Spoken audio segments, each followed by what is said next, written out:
Hello दोस्तों, आज अपन करने वाले हैं program write a program to interchange two numbers A is equals to 36 और बी इज इक्वल्स टू 63। तो इन दोनों की वैल्यू इंटरचेंज करना है, मतलब ए की वैल्यू क्या हो जाएंगी, फिर 63 हो जाएंगी और बी की वैल्यू क्या हो जाएंगी, 36 हो जाएंगी। तो सबसे पहले ये प्रोग्राम करना है तो अपन दो टाइप से कर सकते हैं, विदाउट यूजिंग थर्ड वेरिएबल और विथ यूजिंग थर्ड वेरिएबल। अब यहाँ पर कुछ उसने डिस्क्राइब नहीं किया है तो आप कोई भी मेथड अप्लाई कर सकते हो। तो इसके पहले वाले लेक्चर्स में मैंने आपको बताया था दोनों मेथड्स। तो ठीक, तो अभी सबसे पहले क्या करते हैं, ये प्रोग्राम करने के लिए अपन हेडर फाइल्स लिखते हैं। क्या लिखते हैं? Header files. क्यों लिखते हैं? क्योंकि इसके अंदर अपने क्या डिफाइन है, प्रिंट अप इसके अंदर फंक्शन डिफाइन किए हुए। यहाँ पे हेडर फाइल कौन थी अपनी, हैश इंक्लूड stdio.h। फिर ईच एंड एवरी प्रोग्राम कहाँ से स्टार्ट होता है, अपना मेन फंक्शन से। ठीक है, अब ये फंक्शन कौन सा है, अपना इंटीजर टाइप का है। ठीक है, और ये इंटीजर टाइप यहाँ पे दिए तो आपको यहाँ पे क्या लिखना पड़ेगा, रिटर्न 0। इन केस अगर आप यहाँ पे वाइड लिखते हो तो यहाँ पे रिटर्न नहीं लिखना पड़ेगा आपको। फिर उसके बाद यहाँ पे क्या बोला है, ए की वैल्यू और बी की वैल्यू प्री डिफाइन है तो यहाँ पे अपन डिक्लेयर कर देंगे integer A is equals to 36, B is equals to 63 और एक टेम नाम का वेरिएबल लेंगे। तो विद द हेल्प ऑफ अपन थर्ड वेरिएबल करने वाले हैं। ए के अंदर 36 है और बी के अंदर 63 है, इन दोनों की वैल्यू इंटरचेंज करना है।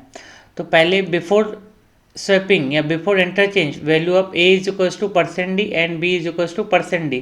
तो %d की जगह पे फॉर्मेट स्पेसिफायर की जगह पे ए और बी की वैल्यू प्रिंट हो जाएंगी। फिर यहाँ पे लॉजिक क्या है, temp is equals to A is equals to B और B is equals to temp. So कैसे वर्क होगा, मैं इधर बाजू में कमेंट्स में लिखता हूँ। सपोज यहाँ पे क्या हो जाएगा, टेम्प इक्वल्स टू, अब यहाँ पर टेम्प में कौन सी वैल्यू असाइन की है, ए। तो बाय डिफ़ॉल्ट इंटीजर की वैल्यू क्या रहती है, 0 रहती है।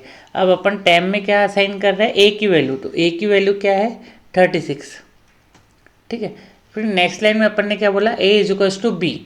तो ए इज इक्वल्स टू बी, तो ए के अंदर किसकी वैल्यू असाइन कर रहे हैं, बी की। तो बी की वैल्यू क्या है, 63। ठीक है, फिर इसके बाद नेक्स्ट लाइन में अपन क्या कर रहे हैं, B is equals to temp. तो यहाँ पर बी की वैल्यू क्या हो जाएंगी, टेम्प। टेम्प की वैल्यू क्या है, ऊपर देखो अपन ने कैलकुलेट किए थे, टेम्प की वैल्यू है 36। तो यहाँ पे ए और बी की वैल्यू अपन को मिल जाएंगी। तो यहाँ पे पहले क्या वैल्यू थी, ए की 36 और बी की 63।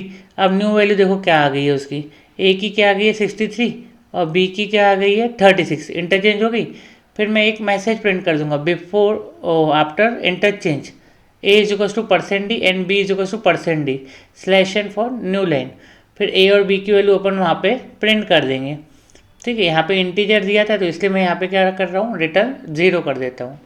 तो यहाँ पे अभी इसका क्या करेंगे, अपन आउटपुट देखेंगे। ठीक है, तो इसको यहाँ से रन करूँगा, तो रन कंपाइल करूँगा तो सोर्स कोड से किस में कन्वर्ट हो जाएगा, लो लेवल में कन्वर्ट हो जाएगा, high level to low level, machine understandable language. तो ये आइकॉन से वी एस कोड से डायरेक्टली क्या होता है, कंपाइल भी होता है आपका और रन भी हो जाता है। अगर एरर नहीं रहेगा तो आपका आउटपुट शो करेगा। देखो यहाँ पर before interchange A is equals to 36 and B is equals to 63। देखो before interchange A is equals to format specifier की जगह पे क्या आ गया, अभी उसकी वैल्यू आ गई 36 और बी में क्या आ गई 63। स्वैप किए, उसका लॉजिक देखा अपन ने, 3 लाइन का लॉजिक था। फिर उसका after interchange A is equals to 63 and B is equals to 36। तो इस टाइप से ये प्रोग्राम करते हैं।